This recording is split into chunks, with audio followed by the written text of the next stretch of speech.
Right, let's not get too excited about yesterday. It was only Ipswich. And although they've had not a bad start to the season, on that showing they didn't look a great team. To go 1-0 up in the first minute was fantastic, but then in the grand West Ham style, we just gave it straight back to them, which was ridiculous. Paquetá gets on my nerves. You know, he does one good thing in a game and everyone's like, yeah, he's a great player. He's not. You know, a couple of mistakes here yesterday. He gave the ball away for the first goal. He could have just sort of got the ball away, but he didn't. He was messing around trying to barge him out and do something stupid on the edge of his own box. And he gave the ball away again later on in the game. That was nearly put him through. So, yeah, I didn't think he had a good game. I was shocked that Jared got man of the match. I actually thought Antonio had a really good game.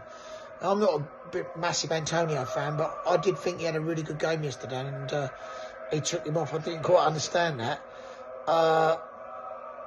The French centre-back, Todibo, he had a really good game.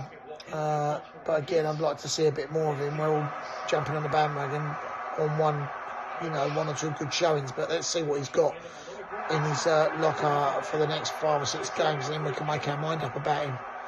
Lopetegui, I don't know what he was doing towards the end of the game. We're 4-1 up, and then he takes off forward, and then he brings on basically defensive players and shores up. Maybe he just didn't want to, risk giving away the points, which is fair enough, but it didn't make for a good last 15 to 20 minutes for me, and I had to go to Wembley afterwards anyway, and I did actually leave 5 minutes from the end with thinking to myself, God, this is boring, and it really was. But I'll take the 4-1 before the game. Kudos. He's a bit hot and cold of late, isn't he?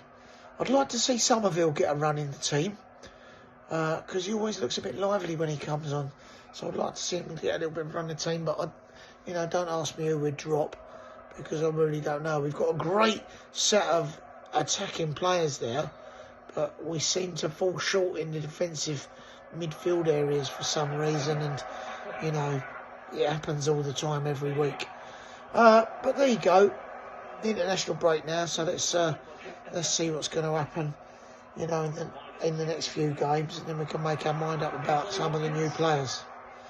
At the moment I'm watching this Villa United games in 60 minutes, which is rubbish, but there you go. Right, laters.